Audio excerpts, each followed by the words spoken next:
अस्सलामु अलैकुम वरहमतुल्लाहि वबरकातुह।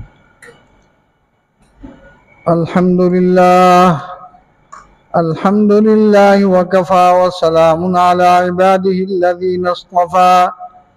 अम्मा बाद फ़अऊज़ु बिल्लाहि मिनश शैतानिर रजीम। बिस्मिल्लाहिर रहमानिर रहीम। क़ुल इन कुन्तुम तुहिब्बूनल्लाह फत्तबिऊनी युहब्बिबकुमुल्लाहु व यग़फिर लकुम ज़ुनूबकुम वल्लाहु गफ़ूरुर रहीम।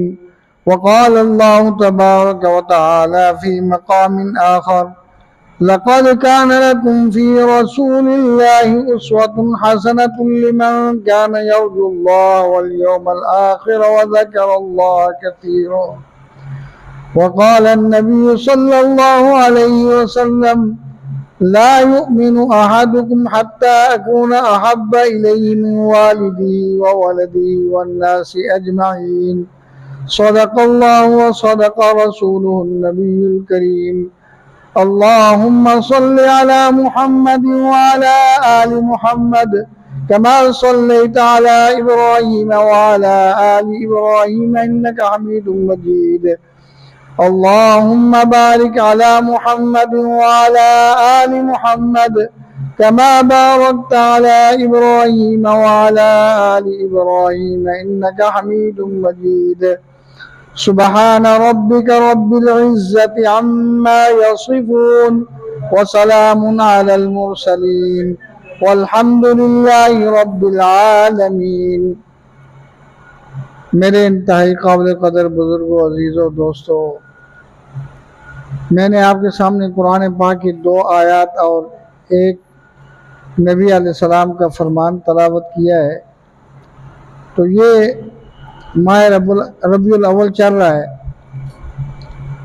तो इसी महीने में नबी करीम सल्लल्लाहु अलैहि वसल्लम दुनिया में तशरीफ़ लाए और इसी महीने में दुनिया से तशरीफ़ ले गए। तो गोया कि आप सल्लल्लाहु अलैहि वसल्लम के आने की खुशी और फिर आप के जाने का गम, ये दोनों चीज़ें एक ही महीने में हासिल हुई। लेकिन आप सल्लल्लाहु अलैहि वसल्लम जिस काम के लिए आए थे वो काम जो है ना, वो बखूबी आपने पूरा किया। और आप सल्लल्लाहु अलैहि वसल्लम के साथ मोहब्बत और आप सल्लल्लाहु अलैहि वसल्लम की इताअत जो है ना, इत्तिबा ज़रूरी है। यही ईमान का जुज़े कामिल है। ये जो मैंने आपके सामने नबी अलैहिस्सलाम की हदीस तिलावत की है, ला युमिनु अहदुकुम, नबी करीम सल्लल्लाहु अलैहि वसल्लम फरमाया कि तुम्हारा कोई एक ईमानदार नहीं हो सकता हत्ता अकून अहब्बा इलैहि मिन वालिदिही, यहाँ तक कि मैं ज़्यादा महबूब हो जाऊँ उसके वालिदैन से, उसकी तरफ मैं ज़्यादा महबूब हो जाऊँ उसके वालिदैन से और उसके औलाद से, वन्नासी अजमाइन, और तमाम लोगों से। वह कि ईमानदार बनने के लिए सबसे ज़्यादा नबी करीम सल्लल्लाहु अलैहि वसल्लम के साथ मोहब्बत का होना ज़रूरी है। और जब आप सल्लल्लाहु अलैहि वसल्लम के साथ मोहब्बत होगी तो फिर आपकी इत्तिबा भी आसान हो जाएगी, क्योंकि जिसकी मोहब्बत होती है उसकी इत्तिबा, इताअत करना भी क्या होती है, आसान हो जाती है। हुब्ब का शै युअमी व युसिम, के किसी चीज़ की मोहब्बत जो है ना वो तुझे अंधा और बहरा कर देती है। तो गोया कि मोहब्बत के अंदर आकर ये इत्तिबा जो है ना वो आसान हो जाती है। हम सहाबा इकराम की ज़िंदगी देखें कि उनकी ज़िंदगियों में ये दोनों चीज़ें अतम दर्जे में मौजूद थी। मोहब्बत भी थी और आला दर्जे की थी और इत्तिबा भी थी आला दर्जे की। चंद वाक़यात आपके सहाबा के मैं आपके सामने अर्ज करूँगा। हज़रत उमर रज़ी अल्लाह ताला अन्हु तवाफ़ करते हुए हजर अस्वद के सामने आते हैं। जब बोसा देने लगते हैं तो हजर अस्वद से मुखातब होकर कहते हैं, हजर अस्वद, मैं बखूबी जानता हूँ कि तू एक पत्थर है, ना तू कोई नफ़ा दे सकता है ना कोई नुकसान पहुँचा सकता है, लेकिन मैं तुझे बोसा इसलिए दे रहा हूँ कि मैंने रसूलुल्लाह सल्लल्लाहु अलैहि वसल्लम को देखा है कि वो तुझे बोसा दे रहे थे। तो देखे ना, इत्तिबा नबी अलैहिस्सलाम की और मोहब्बत, नबी अलैहिस्सलाम की इत्तिबा में और मोहब्बत में, बावजूद जानते हुए कि पत्थर है, लेकिन नबी अलैहिस्सलाम ने ये काम किया तो फरमाया कि मैं भी ये काम करता हूँ। और इसी तरह बेशुमार वाक़यात हैं सहाबा इकराम के, ऐसे वाक़यात आपको मिलेंगे कि जिन्होंने नबी अलैहिस्सलाम की इत्तिबा में अखीर कर दी है। आवाज़ लगी जिहाद की और हज़रत हंज़ला रज़ी अल्लाह ताला अन्हु की पहले दिन शादी की रात गुजार रहे थे। आवाज़ सुनी तो अभी इतनी ताख़ीर भी नहीं की कि गुस्ल कर लेते, गुस्ल के बगैर ही निकल पड़े। बीवी ने कहा सुबह चले जाना। फरमाने लगे कि मैं नहीं चाहता कि नबी करीम सल्लल्लाहु अलैहि वसल्लम के हुक्म में कोई ताख़ीर हो जाए। उसी वक़्त निकल गए और मार्के में जाकर अल्लाह ने शहादत नसीब कर दी। शहादत ही सबसे ज़्यादा मुजाहिद का, गाजी का जो है ना वो मतलूब होता है। तो हज़रत हंज़ला रज़ी अल्लाह तआला अन्हु को भी ख्वाहिश थी, तो शहादत अल्लाह पाक ने अता फरमा दी। जब नबी करीम सल्लल्लाहु अलैहि वसल्लम शुहदा के पास से गुजरे तो आप सल्लल्लाहु अलैहि वसल्लम देखते हैं कि ज़मीन और आसमान के दरमियान हंज़ला रज़ी अल्लाह ताला अन्हु को फरिश्ते गुस्ल दे रहे हैं। नबी करीम सल्लल्लाहु अलैहि वसल्लम फरमाया कि ये अजीब बात है, इसके बारे में ज़रा इनके घर से पूछें। तो आकर तहकीक की तो उनकी बीवी ने कहा कि इनको गुस्ल की ज़रूरत थी, लेकिन ये जैसे ही ऐलान सुना तो निकल पड़े। इन्होंने कहा कि मेरे लिए मुनासिब नहीं कि मैं ताख़ीर करूं। तो फिर अल्लाह पाक भी शाकिरन अलीमा वकान अल्लाहु शाकिरन अलीमा, अल्लाह ताला बड़े कदरदान है। अल्लाह ताला ने फरमाया, हंज़ला, अगर तेरी इतनी बड़ी कुर्बानी है कि तूने मेरे महबूब के हुक्म में ताख़ीर नहीं की, तो मैं तुझे गुस्ल दिलाऊंगा मासूम मखलूक से। फरिश्तों के हाथों से हज़रत हंज़ला को गुस्ल दिलाया और फिर उनका क़यामत तक लक़ब पड़ गया गसीलुल मलाइका, वो शख्स जिसको फरिश्तों ने गुस्ल दिया है। वैसे कोई आदमी फौत होता है तो इंसान ही उसको गुस्ल देते हैं, लेकिन अल्लाह ने हज़रत हंज़ला को ये इस कुर्बानी पर इतना मर्तबा अता फरमाया कि आपने मासूम मखलूक से उनको गुस्ल दिलाया। और नबी अलैहिस्सलाम के सहाबा वो आप सल्लल्लाहु अलैहि वसल्लम के साथ आला दर्जे की मोहब्बत करते थे और आपकी इत्तिबा भी कमाल दर्जे की करते थे। ग़ज़वा हुदैबिया के मुकाम पर मौके पर उरवा बिन मसूद सकफ़ी मक्का वालों की तरफ से नुमाइंदा बनकर आया। तो वो क्या देखते हैं कि नबी अलैहिस्सलाम वुज़ू फरमाते हैं तो सहाबा इकराम नबी अलैहिस्सलाम के वुज़ू के पानी को ज़मीन पे नहीं जाने देते। सहाबा इकराम वो आपका जो वुज़ू का पानी है उसको ज़मीन पर नहीं जाने देते, बल्कि हाथों में लेकर अपने जिस्म पे मल लेते हैं। और जब नबी अलैहिस्सलाम को इरशाद फरमाते हैं तो बिल्कुल सर झुका के मुतवज्जे हो जाते हैं।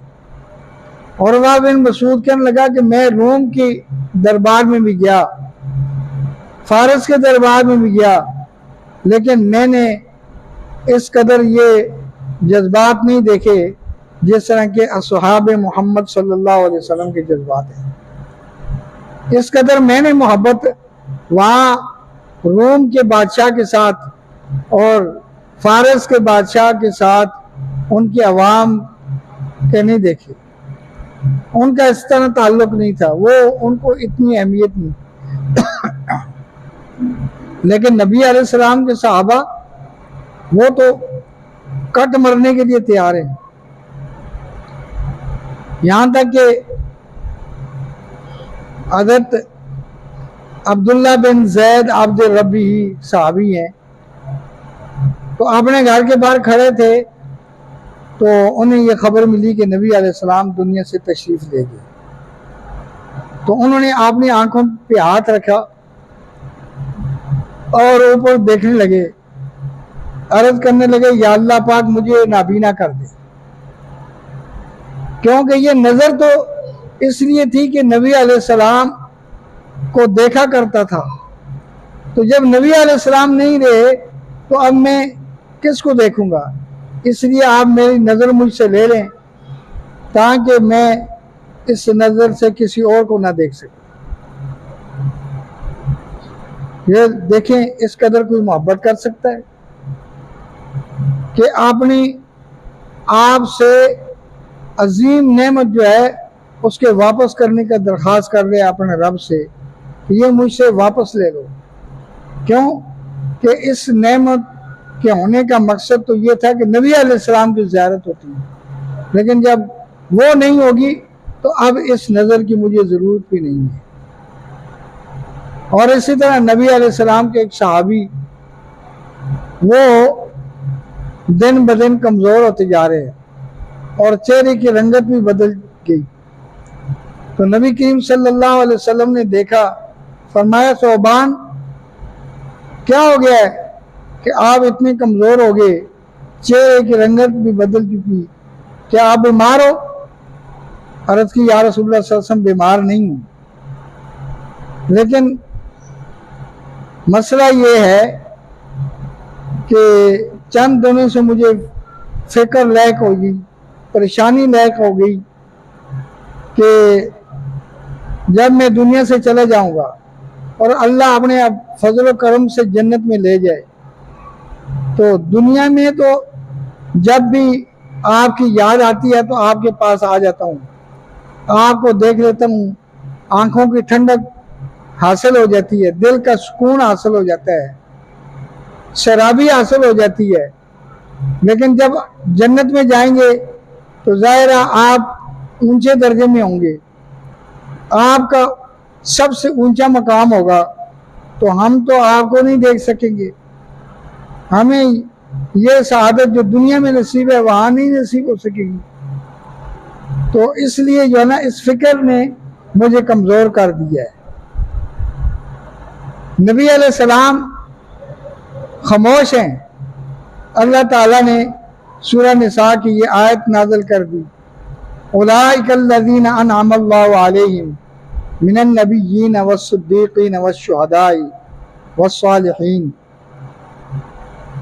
कि जो जिससे मोहब्बत करता है उसी के साथ उसका हशर भी होगा। तो चूंकि नबी अलैहिस्सलाम के साथ मोहब्बत है तो नबी अलैहिस्सलाम की रफाकत जो है ना वो जन्नत में भी नसीब होगी। वमन युतिइल्लाह वर रसूल फउलाइक मअल्लज़ीना अनअमल्लाहु अलैहिम मिनन नबिय्यीन वस्सिद्दीक़ीन।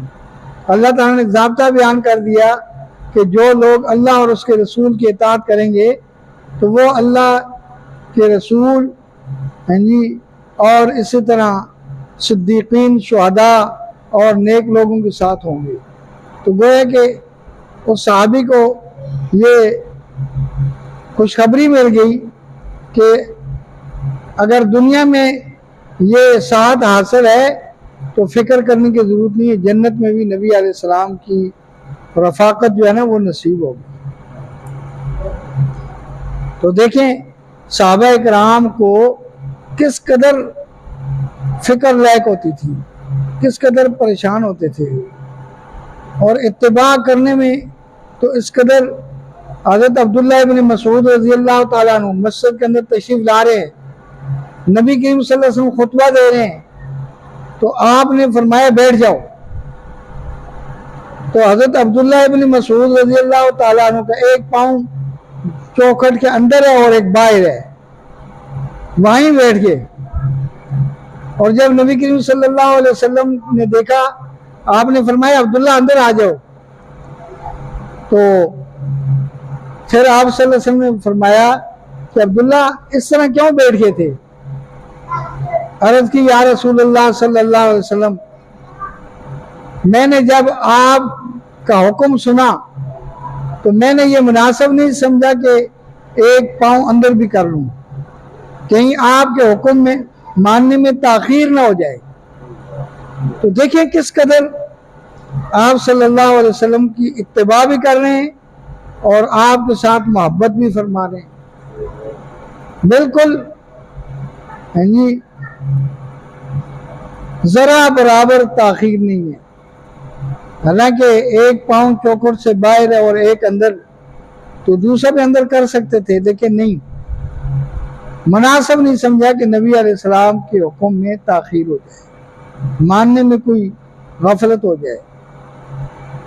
और इसी तरह हज़रत अनस रज़ियल्लाहु ताला अन्हु फरमाते हैं कि एक सहाबी ने नबी करीम सल्लल्लाहु अलैहि वसल्लम की दावत की और उस सालन के अंदर कद्दू के टुकड़े भी थे। तो मैंने देखा नबी अलैहिस्सलाम कद्दू के टुकड़ों को उठा के तनावल फरमा रहे हैं। तो फरमाते हैं कि मैंने उसके बाद कद्दू से मुझे मोहब्बत हो गई, मुझे सबसे ज़्यादा सब्जियों में कद्दू पसंद आने लगा, क्योंकि जब नबी अलैहिस्सलाम उसको पसंद फरमाते हैं तो मैंने कहा मैं भी इसको पसंद करूँगा। और हज़रत अनस रज़ियल्लाहु ताला अन्हु उसके बाद हमेशा कद्दू को पसंद फरमाते थे। इसी तरह नबी अलैहिस्सलाम के पहले मेज़बान मदीना के अंदर अबू अय्यूब अंसारी रज़ियल्लाहु ताला अन्हु, उनके घर में नबी अलैहिस्सलाम ने रिहाइश अख्तियार की। तो नबी करीम सल्लल्लाहु अलैहि वसल्लम ने नीचे वाली मंजिल को पसंद किया अपनी आसानी के लिए, राहत के लिए, और अबू अय्यूब अंसारी रज़ियल्लाहु ताला अन्हु ऊपर वाली मंजिल में थे। तो एक दिन अबू अय्यूब अंसारी रज़ियल्लाहु ताला अन्हु बेदार हुए रात को, तो ज़हन में आया कि मैं ऊपर वाली मंजिल में और नबी करीम सल्लल्लाहु अलैहि वसल्लम नीचे वाली मंजिल में। तो बस रात पूरी एक कोने में खड़े होकर गुजार दी। सुबह नबी अलैहिस्सलाम की खिदमत में हाजिर हुई, या रसूलुल्लाह सल्लल्लाहु अलैहि वसल्लम आप ऊपर चले जाएं। नबी अलैहिस्सलाम ने फरमाया कोई बात नहीं, कोई मसला नहीं है। उन्होंने अर्ज़ की या रसूलुल्लाह सल्लल्लाहु अलैहि वसल्लम ये मेरे लिए बहुत मुश्किल है, मेरे ईमान का तकाजा ये है कि आप ऊपर हों, आप नीचे होंगे तो फिर ये मेरे लिए बेअदबी है। तो नबी अलैहिस्सलाम फिर ऊपर तशरीफ ले गए। देखें इस कदर इत्तिबाए रसूल में और मोहब्बत रसूल में इतनी कुर्बानी दे रहे हैं, इस कदर मतलब है। और ये हमारे इस बड़े सगीर के फातेह महमूद गज़नवी, सुल्तान महमूद गज़नवी बहुत बड़े फातेह गुजरे हैं। उनका एक वाक़या आता है, उनका एक ग़ुलाम था, उसका नाम था मोहम्मद, नबी अलैहिस्सलाम के नाम पे। तो एक दिन महमूद गज़नवी ने उसको ताजुद्दीन करके बुलाया, और वो उनका जो ग़ुलाम था वो 3 दिन तक जो है ना उनके सामने न हुआ। उन्होंने फिर बुलाया उसको कि भाई आप क्यों नहीं आ रहे, क्यों? तो उसने अर्ज़ की आप हमेशा मुझे मोहम्मद के नाम से पुकारते रहे, लेकिन इस मरतबा आपने ताजुद्दीन के नाम से मुझे पुकारा है, तो मुझे डर हुआ कि आप मुझसे नाराज हो गए किसी बात से, इसलिए मैंने सोचा कि आपके सामने जो है ना आपने आपको न किया जाए। तो फरमाया मैं तो इससे बिल्कुल नाराज नहीं हूँ, कोई नाराजगी की बात नहीं है। असल में जब से मैंने होश संभाली है, मैंने ये इरादा किया कि ये जो आप सल्लल्लाहु अलैहि वसल्लम का नाम है ना मोहम्मद, ये मैंने बगैर वुजू के नहीं लेना है। और तू कि तेरा नाम मोहम्मद है, तो उस वक़्त जब मैंने तुझे ताजुद्दीन के नाम से पुकारा उस वक़्त मेरा वुजू नहीं था, तो मैंने मुनासिब नहीं समझा कि मैं तुझे मोहम्मद के नाम से पुकारता। सिर्फ ये चीज़ रुकावट थी कि मेरा वुजू नहीं था। तो आप अंदाज़ा लगाएं कि मोहब्बत करने वालों ने कैसी मोहब्बत की है कि आप सल्लल्लाहु अलैहि वसल्लम का हालांकि कोई ममानियत नहीं है, हुक्म तो ये है ना कुरान पाक को बगैर वुजू के ना पढ़ सकते हैं ना पकड़ सकते हैं, तो पढ़ सकते हैं वैसे ठीक है, लेकिन महमूद गज़नवी ने आपने अजीब मोहब्बत की कि नबी अलैहिस्सलाम का नाम भी बगैर वुजू के नहीं दे रहा।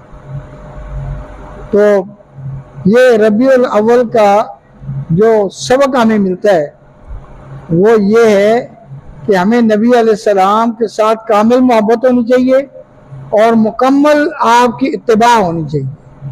अगर हमारे अंदर ये चीज़ है कि हम नबी अलैहिस्सलाम के साथ इस तरह मोहब्बत करते हैं जैसे सहाबा इकराम ने की है और इस दर्जे में आपकी इत्तिबा करते हैं, तो फिर तो समझे कि हम कामयाब हैं। और अगर सिर्फ हम चंद दिन जो है ना वो तज़किरे कर लें, बाकी उसके बाद जो है ना खामोश हो जाएं, हालांकि नबी अलैहिस्सलाम के साथ मोहब्बत साल के 12 महीने और हर महीने के 30 दिन और हर दिन के 24 घंटे और हर घंटे के 60 मिनट और हर सेकंड के अंदर मोहब्बत होनी चाहिए। कोई वक्त आप सल्लल्लाहु अलैहि वसल्लम की मोहब्बत से खाली नहीं होना चाहिए। अल्लाह ताला से दुआ है कि अल्लाह ताला हमें नबी अलैहिस्सलाम का उसवा हसना पे चलने की मुकम्मल तौफीक अता फरमाए। व आखिर दावाना अनिल हम्दुलिल्लाहि रब्बिल आलमीन।